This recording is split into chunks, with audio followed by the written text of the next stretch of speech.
We about to watch a video from the homie Patrick CC.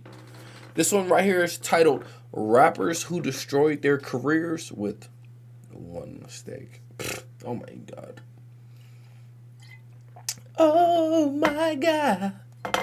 I mean, you know, if you do a deadly mistake, your rap career could be over. 6ix9ine snitching. I was gonna say Gunna snitching, but nah, that nigga Gunna snitch. He came back out and dropped "Fuck You Mean," and everybody was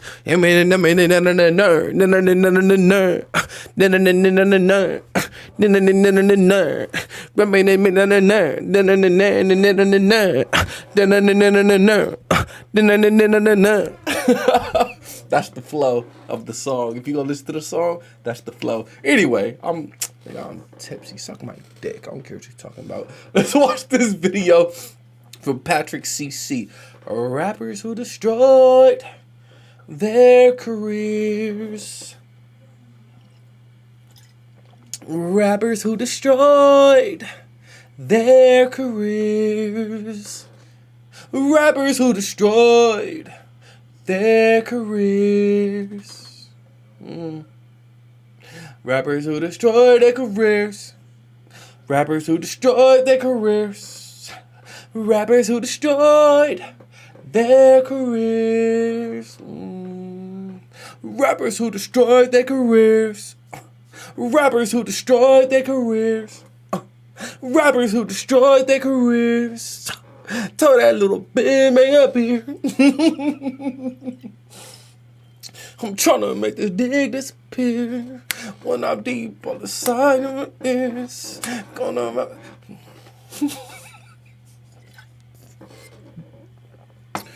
My fault, bro. This is why I don't drink on camera, because my goofiness come out, and I only show people I love this side of me. You know, I can't be doing this online.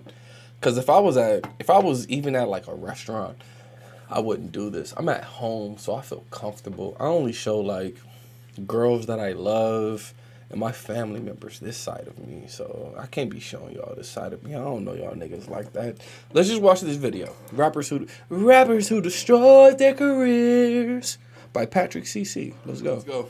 A successful rap career is extremely hard to obtain, yet very easy to destroy. One mistake, one bad album, one tweet could start a ripple effect that leads a rapper to fade into irrelevance. Today we are going to look at the stories of rappers whose careers dwindled for reasons they likely could have prevented, starting with Superstar Pride, a rapper who had the fastest and most ironic rise and fall of all time. Many of you heard Superstar Pride briefly in 2023 when his song Painting Pictures went viral. However, it wasn't necessarily viral for the song, but rather his obscure mullet-style haircut. The crazy part about this track is that it was originally uploaded in 2020 and went unnoticed. Mama, don't worry. Then 2 years later, when he uploaded the live mic performance video to Painting Pictures, it also fell on deaf ears. It wasn't until 5 months after the music video dropped, February of 2023, that Pride casually created a TikTok, posted the music video snippet, and it blew up. The first clip he posted got 10 million views. The second one did over 40 million views. Bro got the Sonic haircut. Bro looked like he got screamed at. Bro's haircut was 50% off. Nobody was talking about the song, just his hair. Then a viral trend emerged of people imitating. Hold on. The 50% off is hilarious. Let me stop. His video with something ridiculous taped to the back of their head, which could not be outdone when someone managed to get an entire airplane strapped to their head. The opening line, "Mama, don't worry," was also getting stuck in people's heads, which led to the song amassing 160 million streams on Spotify and over 30 million on YouTube. Yeah, mama, don't worry, you raised the gangster. He actually went off on that. That was a dope ass song. I wonder what was happening to him. Pictures shot up to number 25 on the Billboard Hot 100, and every major label got into a bidding war trying to sign him. But he sided with Steve Stout and his independent structured music label, United Masters. Oh, that's good. He wanted like $5 million from the label, and when they didn't give him $5 million, they offered him $3 million. He's like, if it ain't $5 million, I'm not signing it. What? I'm like, what? Pride let his ego get the best of him, refusing $3 million for wanting $5 million. 3 weeks after refusing the record deal, he was arrested for murder. A Mississippi rapper is charged with murder in Panola County. 20-year-old Kadarius Pride, known as Superstar Pride. The victim, Marcus Wheatley, was Pride's barber, likely responsible for his signature hairstyle. Bro, I'm Wheatley's dead. grandmother said Pride You're stormed stupid. into their house and gunned him down in the backyard. Currently, Pride is being held without bond and doesn't have a trial set. Nobody knows what happened or why it happened. But a rapper going viral for his ridiculous haircut in February, then allegedly murdering his barber a few months later after denying $3 million is the most insane self-sabotage I have ever seen. Right? And if you thought Pride's story was a poetically ironic form of self-sabotage, meet Chance the Rapper, who... Alright, before we hop on Chance the Rapper, that's insane that old boy did that. You had one song. I never even heard the whole thing. The snippet was good. Once again, he blew up on social media, so all the record labels were willing to give him millions. You should have took it. I would have took the $3 million. He probably just didn't want to sign because more than likely they were going to sign him to a 360 deal and offered him $3 million for it. That's still a good deal. He should have took it. Anyway, let's hear about Chance the Rapper. I've never been a Chance the Rapper fan. Even when Chance the Rapper was blowing up, I was like, he's not my cup of tea. But Chance the Rapper's not bad. He has some good bars, and he's all right. He's just not my cup of tea. His music is just not for me. Chance the Rapper has a really, really nerdy type vibe, and his nothing. I love nothing wrong with being a nerd. Y'all know.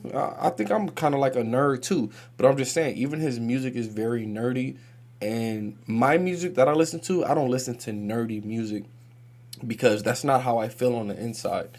I could listen to emotional, emo rap and shit, but I can't listen to nerdy rap because that's not me on the inside. Like, I can't even listen to J. Cole when J. Cole gets a little too lyrical because for me, I don't resonate with that. I need some shit that I resonate with when I listen to music. And you guys know me, I'm very dark and depressed and I fuck with drugs and women.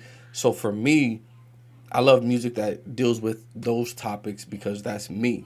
So Chance the Rapper with his little nerdy raps, I was like, not my cup of tea. But Chance the Rapper is pretty, he alright. He ain't bad. Meet Chance the Rapper, who once famously said, I met Kanye West, I am never going to fail, but still managed to fail. Chance the Rapper's 2013 mixtape Acid Rap was universally praised by hip-hop fans. His raspy voice and sprinkle of soul combined with his youthful, positive energy made this project a masterpiece. Tracks like Cocoa Butter Kisses and Favorite Song have aged like fine wine. But Chance was in no rush to capitalize on his buzz. He worked on his next mixtape for 3 years. He had the whole city of Chicago rooting for him and garnered support from the biggest artists in the world, including Kanye West, who featured Chance on his 2016 album, The Life of Pablo. Chance's part on Ultralight Beam is one of the biggest highlights of the project. Coloring Book was his 2016 mixtape that served as the perfect follow-up to Acid Rap. Chance's cadence, soulful lyrics, and euphoric beat selection was unlike anyone else in hip-hop at the time, especially on tracks No Problem and All We Got. He earned a Grammy for Best New Artist, and some people even believed he could give Drake a run for his money, but then he blew it. Starting with a track called Groceries, a corny TikTok song that was heavily marketed on Triller to capitalize on the whoa dance craze. The song went viral, but when fans criticized it on Twitter, his responses would put a nasty stain on his reputation. People have different tastes and that's fine, but the way you're talking to fans who have been with you since 10 days is disappointing, and that ego reflects on the quality of your newest music. Eat it.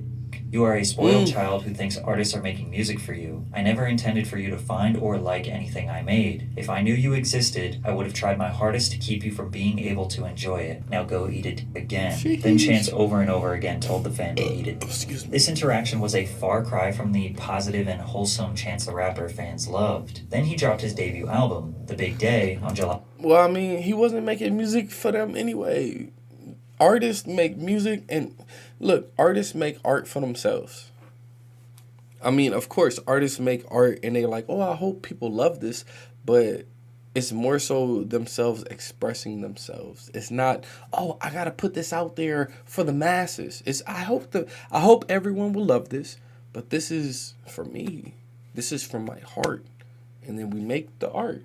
And then if you fuck with it, we're like, cool, yeah, I'm glad you like it. But it's not for you. It's for the world. You know what I mean? It's like, this is me putting myself out to the world. July 26, 2019. The Big Day was a reference to his wedding day, which he was planning during the creation of this album. Chance mentions his wife and family over 20 times on the record, which became a huge meme. And while his intentions were pure, Why? the album simply was not good. I am genuinely feeling like a strong 0 on this record. Fans hated the project as well. It and were wasn't quick to let good, him but know. God On Twitter, damn. Chance would block anyone who poked fun at him or said anything negative about the Oh, album. he's With sensitive. the influx of hate, he responded with extreme measures. I'm getting this crazy feeling that people want me to end it. These desperate tweets combined with his lazy album would lead to him canceling his 32-city arena tour. Okay, Chance. Don't take it that. Relax, my boy. We all get a little hate. This nigga went overboard with it. Maybe he wasn't used to getting hate. Look at him. Tripping out. You still should have went on tour. Like, you always gonna have haters, my boy. Saying that he was instead going to focus on spending time with his family, which again That's sounds understandable. understandable, but Yeah, it it's was a lie. understandable. The tour was actually canceled due to, quote, historically low ticket sales. According to his now ex-manager, Pat Corcoran, Chance fired his manager, then blamed him for fan disappointment in the big day and underwhelming fan support for its associated tour. Corcoran would go on to file a lawsuit in November of 2020 against Chance the Rapper for breach of contract, stating that he is owed over $2.5 million in reimbursed expenses for support. My fault. I'm not paying attention. I'm texting my girl right now. She just texted me. So I text her back. I said, I love you, you beautiful, smart bitch. I can't.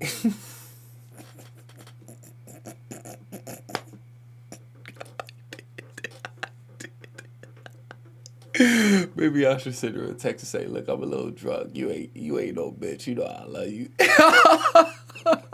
Anyway, let's keep going. I said, I love you, beautiful, smart bitch. That was crazy. Whatever, that's life, nigga. That's how I feel. So whatever. Bro, we just got together. Look, I'm a lover, nigga. We just got together. I've been telling her I love you. And she always says it. You know I love you. She sent me good morning text. Good morning, daddy. I love you so much. And I send her back a text. I love you too, baby. I can't wait to you again.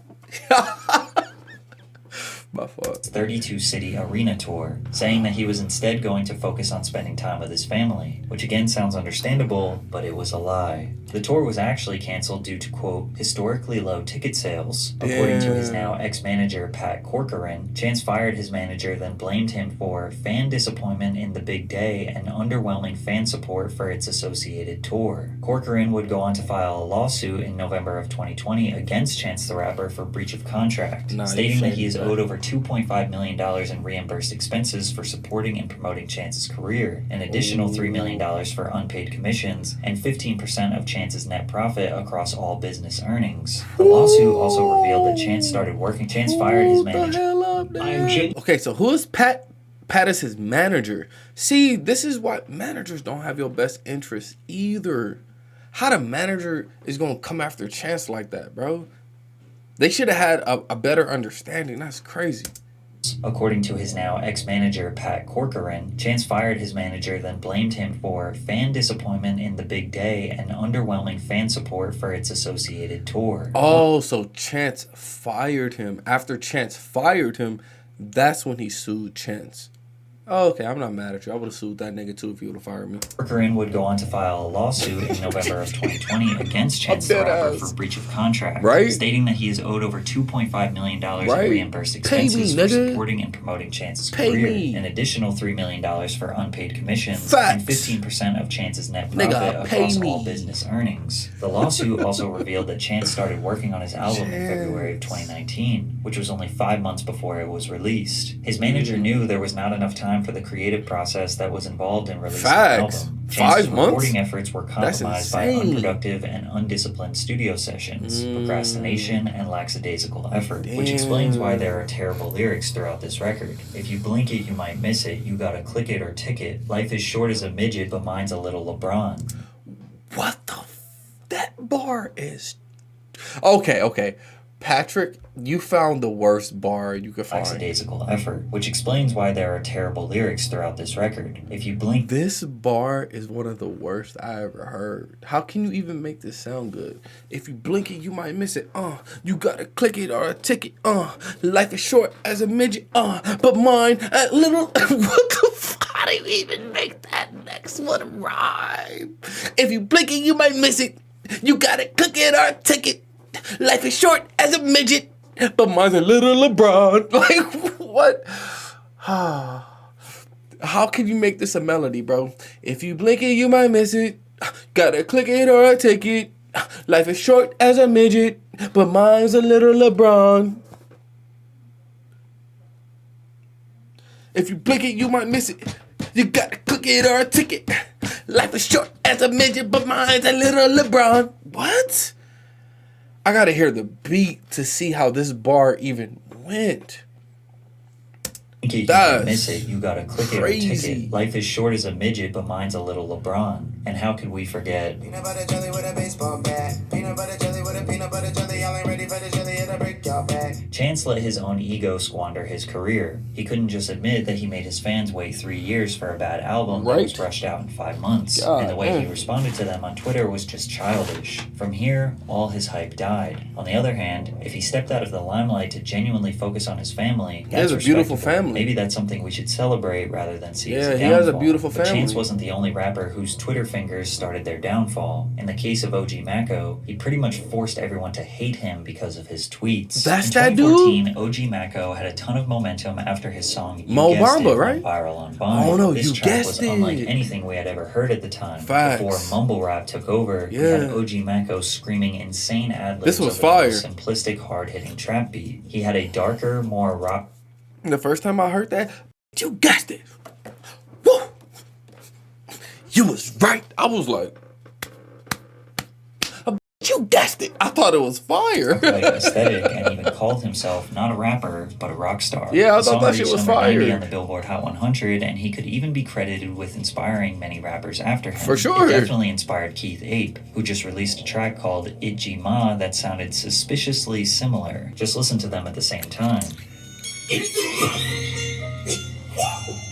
OG Mako tweeted, I'm aware of the Koreans that mocked me and took my sauce. I'm not impressed. I'm not inspired. I think it's kind of lame. To each his own. Mako even accused Beyonce of stealing from him in her 7-Eleven music video. If you look at them side by side, he may have a point, but Mako was developing a reputation of a bitter, egotistical rapper who complains on the internet. He randomly took shots at his collaborators and label mates, the Migos. Mako felt the need to tell everyone that Skippa da Flippa invented the dab dance that the Migos were using in the song Pipe It Up, to which the Migos replied, the Flippa man is Migo family. OG Mako, let's see you set a trend. And Mako said, half the rap game has already bit one of my flows or ad-libs. Let me see them album sales. Meanwhile, OG Mako has never had a gold album, let alone the dozens of platinum records the Migos have. Then he went after Lil Uzi when XXL tweeted, Lil Uzi is rap's newest rock star. Facts. He tweeted, dudes don't just become rock stars. Somebody gotta show you the way. Stop playing with my name. With a picture of Uzi at an OG Mako show on stage behind him. Then Academic said, you paved the way for Uzi? Then Mako replied with dozens of tweets over the next hour trying to explain why he is so influential and Uzi was stealing his sauce. Oh my God. Oh my God. You stupid. Yeah, OG Mako, you tripping. Uzi sounds nothing like you. OG Mako, that song was definitely a rage type vibe. And yeah, you had a rage type vibe and a rock star vibe. But that don't mean Uzi copied you at all. Uzi did not copy you. Uzi is a rapper rock star that is 10 times better than you, my boy. And like he says in his tweet, Waka paved the way, Lil Jon, every yelling nigga from South Atlanta. Facts. You're not the first one to be on the beat to be yelling, my boy. So when Uzi come with his rock star, I don't really care if you cry. If he ain't copying you, he's 30 billion times better. What are you talking about? He also randomly took shots at Future. I love Future, but I also understand Future has destroyed countless lives by making it cool to be a drug addict. People looking up to loser attitudes because this generation is afraid to strive for anything. Okay, yeah, you doing too much. Fault all this lame ass shit is possible. Again, he may have a point here, but fans replied to Mako calling him a hypocrite since he raps about the same stuff. Exactly. But Mako claimed he was dumbing down his music to blow up. You guessed it, was not luck. It wasn't an accident. I made the dumbest song I possibly could on a beat full of bass and knew it would blow. His downfall was easily due to dissing rappers for absolutely no reason, non-stop complaining on Twitter, and trying so hard to take credit for the success of anyone else. Was he an innovator? Absolutely. But he spent too much time talking about how influential he was on Twitter rather than trying to create a legacy to maintain his career. But what happens when the reason a rapper blows up is the same exact reason why they have a downfall? On July 26th, 2016, Just a My few stomach weeks hurt. after his 16th birthday, SoundCloud rapper Tay-K and 5 others conspired to rob a 17-year-old drug dealer, Zachary Belote. The crew broke into the house around 10 p.m., and the robbery went wrong, which led to the drug dealer's friend and roommate, Ethan Walker, being fatally shot. Tay-K admitted I gotta during the take a police shit. interrogation that he was not the shooter, but was Hurry up. there looking for drugs and money. He had been released from custody pending the trial and was placed on house arrest with an ankle monitor. For the next 7 months, Tay-K sat in his room, making music, releasing it on SoundCloud, and built up a following. With no money for a lawyer and quickly approaching the hearing for the murder, Tay-K infamously tweeted that he was tired of house arrest and the police were going to have to hunt him down. While on the run from the police, Tay-K was very active on social media. Fans posted pictures and videos of him in public. But Tay-K and his friends were desperate for money. He robbed a 65-year-old man named Skip Pepe at gunpoint in Arlington's Craven Park. He then attempted to rob a cameraman named Mark Anthony A 65-year-old man. Who robs a 65-year-old man? That is crazy. Saldivar in a Chick-fil-A parking lot. Mark began screaming for help as he tried to escape. Then Tay-K hit him with the car before getting out, fatally shooting him and driving off. San Antonio police I didn't know connected that. Tay-K to the murder due to surveillance footage and posted wanted signs around the city. Tay-K saw this as a marketing opportunity, posting pictures and videos with the wanted sign. He then dropped a song called The Race on SoundCloud, which essentially told the story of him being a fugitive, robbing and killing people while on the run from the police. After filming and releasing the music video to The Race, Tay-K was captured by U.S. Marshals in Elizabeth, New Jersey. The shockingly true story led to the 17-year-old exploding in virality. The Race secured hundreds of millions of views on YouTube, reached number 44 on the Billboard Hot 100, and hashtag $FreeTayK became a movement supported by some of the biggest rappers in the game. He even signed a $700,000 I do the dash, then I go out my way. record deal, but none of it mattered because he was behind bars. And in 2019, he was given a 55-year sentence after being found guilty of murder and 3 counts of 55? aggravated robbery. Obviously, Maybe KK's 20. downfall could have been prevented if he simply did With not probation. commit these heinous acts. And But as good bad as it sounds, behavior. none of us would even know about him if he didn't actually rob and murder people, then make songs about it while mocking the police on the run from the law. True. Rap fans glamorize this type of behavior because the music is, a lot of the time, violent and derogatory. So if you're gonna rap about it, fans want you to be about it. But the fans won't be the ones sitting in the jail cell. Pooh Shiesty is an example of someone who was heavily rewarded for his violent music. His song Back in Blood, featuring Lil Durk, would reach number 37 on the Billboard Hot 100 and secured himself as a promising new talent in hip-hop. But at this peak of his new career, he got arrested. Pooh Shiesty and his crew were at the King of Diamonds strip club in Miami, Florida. Security acted accordingly and escorted Pooh Shiesty out of the club, but he forced his way back into the club and accidentally fired a handgun at a working security guard. What? Pooh Shiesty turned himself in on June 8th, Why would you do 2021, that? and had his hearing the following day, Yeah, you where he would tripping, be bro. denied bond. He would later be sentenced to 5 years and 3 months in prison on April 20th, 2022. He could have easily just left the club and let Yeah, others go that's handle the crazy. money situation, but maybe he felt the need to live up to his Back in Blood lyrics. I got my own fire, don't need security in the club. If you haven't noticed, rappers and shootings seem to be a very common trend that leads to their downfall. Tory Lanez is no different. However, Y'all know I'm a Tory Lanez fan. Tory Lanez is one of the artists that whenever he drops a project, I listen to. I love that nigga Tory Lanez. That nigga Tory Lanez is so creative, so fire. He's a good rapper. He's a good singer. Tory Lanez is in my top 10. This nigga being in prison, I don't like it. I don't like the whole trial with him and Meg. I'm one of those people that think that shit was bullshit, bro. I think it was bullshit, and I think the fact that Tory Lanez, since he decided to be independent, I think they all collaborated against him. Obviously, hold on. The thing that happened with Meg Thee Stallion is completely true. I'm sure they got into an argument. I'm sure this nigga Tory Lanez shot at her. Oh, let me see you dance. I'm pretty sure that happened. But once again, Meg Thee Stallion didn't have any bullets in her feet. You know what I mean? So it's like, I believe if Tory Lanez wasn't independent how he was, his sentence wouldn't have been this bad. But since Tory Lanez became independent and he started making money independent and he was going to have a whole successful independent career, and then Tory Lanez was going to tell other artists, you can be independent. Since that was going to start happening, they said, oh no, okay, he fucked up with Meg Thee Stallion, we're going to bring him down the most we can. And that's what I truly believe would happen. If Tory Lanez would have stayed signed and that whole situation with Meg Thee Stallion would have happened, Tory Lanez probably would have been put on probation, and that's it. Because once again, Meg Thee Stallion, oh yeah, he shot me in the foot. She was completely fine a week later.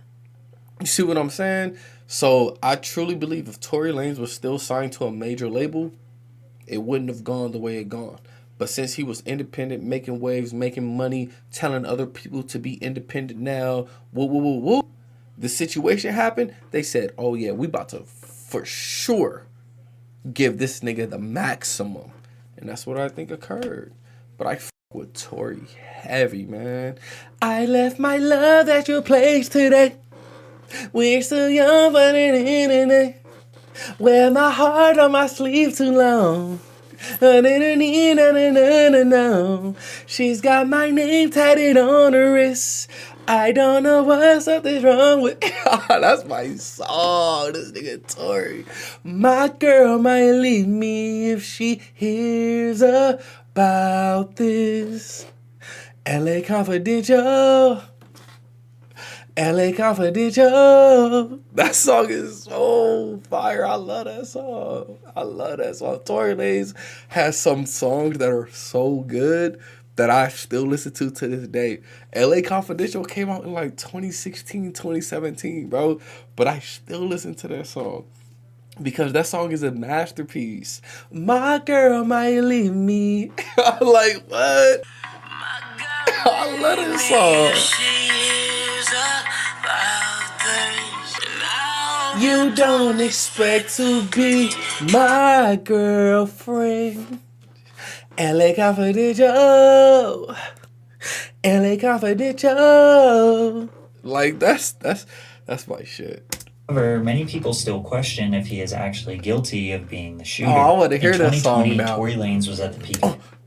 Yeah, I'm going stupid again. This nigga went. His feature on Jack Harlow's What's Poppin' reached number 2 on the Billboard Hot 100 while objectively being the best verse. For His sure. album, The New Toronto 3 Oh, debuted at number 2 that on the was so Billboard good. 200. He broke the record for the most live viewers in an Instagram Live during his quarantine radio show during the pandemic. However, on July 12th, 2020, he was arrested on a felony gun charge while out with Megan Thee Stallion after attending a small party at Kylie Jenner's house. The public was also informed that Megan had cut her foot on broken glass. Then 3 days later, she changed her story to say that she was shot in the foot. Then 1 month later, she said this. Yes, this nigga Tory shot me. You shot me. And you got your publicists and your people going to these blogs lying and stop lying. Social media immediately took Megan's side. Tory remained silent about the allegations, but responded with lyrics on his album Daystar. How the fuck you get shot in your foot and don't hit no bones or tendons? How the fuck your team is trying to paint me as a whole menace? Delusional, like how that 1942 from Kylie House still got you talking crazy, as well as also rapping about why he hasn't been nearly as vocal as Meg. Think I'm finna talk about an open case for some likes? Tory Lanez was charged with 1 count of assault with a semi-automatic firearm and 1 count of carrying a loaded unregistered firearm in October of 2020. Although Tory claimed he was being blackballed by the music industry, his career continued to thrive. He released 4 albums independently, which would all garner hundreds of millions of streams. He received praise from LeBron James as well as dozens of other mainstream acts. Fans believed if it wasn't for this case, he would have been toe-to-toe with the biggest rappers in the game. But once we finally got the information from this trial... Okay, Daystar, you're my boy, but you wouldn't have been toe-to-toe with Drake. Relax. I love you, Daystar, but you ain't on Drake level, not yet. We would end up with more questions than answers. On July 12, 2020, Tory Lanez, his bodyguard Megan Thee Stallion, and her friend Kelsey Harris were attending a small gathering at Kylie Jenner's house. Megan testified that she lied to the police about the glass, lied to doctors, and basically lied about the entire situation out of fear. Her news story was pretty simple. She said that they had an argument, she exited the car, Tory leaned out of the passenger side door, said, "Dance bitch," and shot her from 25 feet away in the back of the foot. Then Tori ran up to her apologizing, and she got back into the car so they could give her a ride home. The cops arrived when the neighbors reported the gunshots. Tori chose not to testify and defend himself, which he would later regret. Kelsey, Meg's friend, testified that Tori was trying to hook up with Kylie Jenner, and Meg tried to convince him to leave the house. Meg was upset that Tori didn't want to leave, so she got into the car with Kelsey and drove almost all the way home before realizing she forgot her slipper and went back to Kylie's. They grabbed Tori the second time after Kylie allegedly told them to leave. In the car is when Tori admitted that he and Megan had been in a romantic relationship. Kelsey was shocked because Megan was the one who hooked up Tori and Kelsey in the first place. Kelsey also admitted that this was not the first time Meg had backdoored her when it came to men. Now we have a love triangle.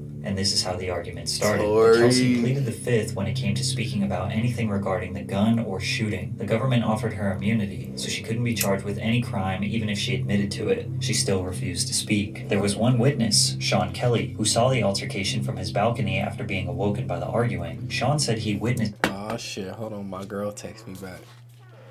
My girl just texted me. She said, "What you drinking? You drunk, huh?" I'm about to say... Send me a titty picture real quick.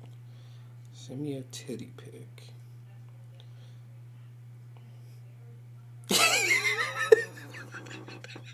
I really said that shit. I said send me a titty pic, and I put the little purple devil emoji. You know that's my favorite. Please send me a titty pic. I'm drunk, and I'm thinking about you, nigga. Relax, nigga. I'm talking to my girl, nigga. Way more important than y'all. Shut up. Look at that. I said, send me a titty pic. She love that shit. She gonna send me a titty pic. She said, okay with your drunk ass. Girl, you better shut up. And send me my titty pic. Let me not say. I don't give a...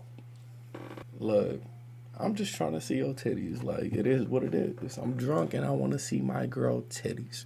I'm trying to suck on these titties for the rest of my life. Why you playing? Why you playing? You trying to be Mrs. Rashad? Send me a titty pic.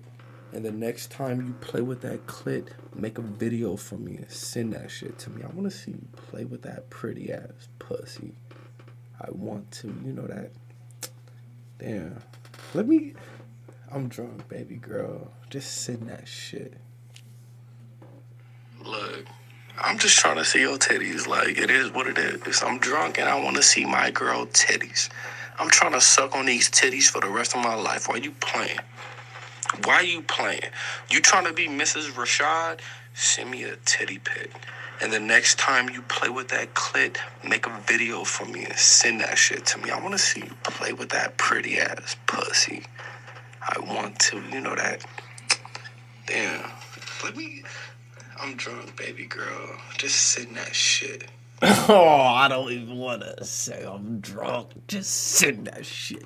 As Kelsey get out from the back seat, open the front passenger door, and start physically fighting Megan in the front seat. He also said that the muzzle flash from the gun was closest to Kelsey. Much of his testimony was ignored because he couldn't identify the people by name since it was dark. He only said big man, small man, and 2 women. Nobody admitted to hearing the words dance bitch besides Megan. There was gunshot residue on Kelsey's hands and Tori's hands. Also after this night, Kelsey and Megan stopped being friends after being best friends for 7 years. When Tori was initially jailed, he called Kelsey and apologized multiple times to her. I know she's probably never ever gonna talk to me ever again, but bruh, I just want you to know, I was just so drunk. I don't even know what was going on. I'd never do some shit like that. Regardless, that's not gonna make anything right, and that's not gonna make my actions right. But I'm deeply sorry for that. I never even moved like that at all. People speculated Tori was apologizing for sleeping with both of the women and causing chaos. Others see this as an obvious admission of shooting the gun. Some people think it was Kelsey who was angry and shot Megan. Some people think Megan was the one who accidentally shot her own foot. Some people think that Kelsey pleading the fifth was her attempt to try to save both of them. But at the end of the day, the jury decided he was guilty. And because of that, Tori was sentenced to 10 years in prison. Alright, bro, that was a good video.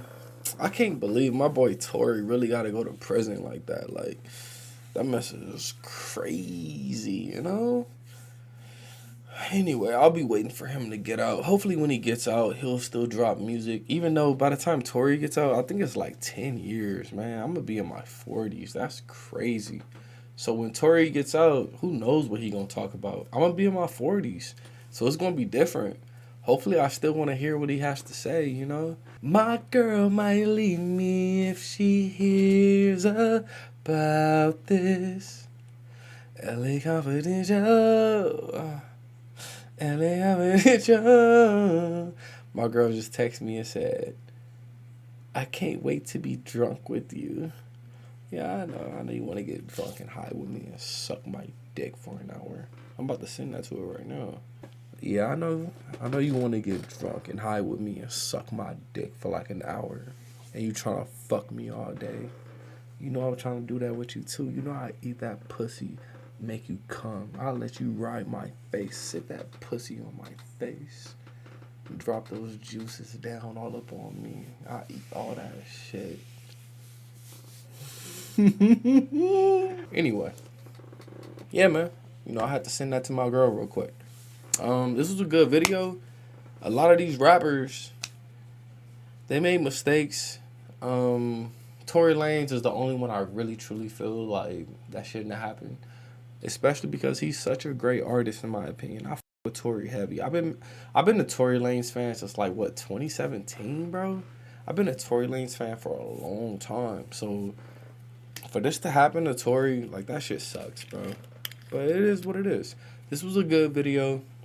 The thing about being a rapper, the thing about being a social media influencer, or anything that deals with society and being social, is that you can get canceled for doing the wrong thing, and that could completely just fuck up everything. So that sucks, you know? Excuse me. But this was a good video, though. I hope y'all enjoyed it. I know it's hella long, but it's the only video I'm dropping today. Hopefully it was entertaining for you. I enjoyed it. Patrick CC, great video. I gave my reaction throughout. I talked about it throughout. I'm done, bro. I'm going to keep talking nasty to my girl. We'll probably, you know, get on FaceTime and just like, maybe I'll tell her to play with that pussy in front of me. I don't know. We'll see. Shout out to the gang. See y'all next time. Yeah.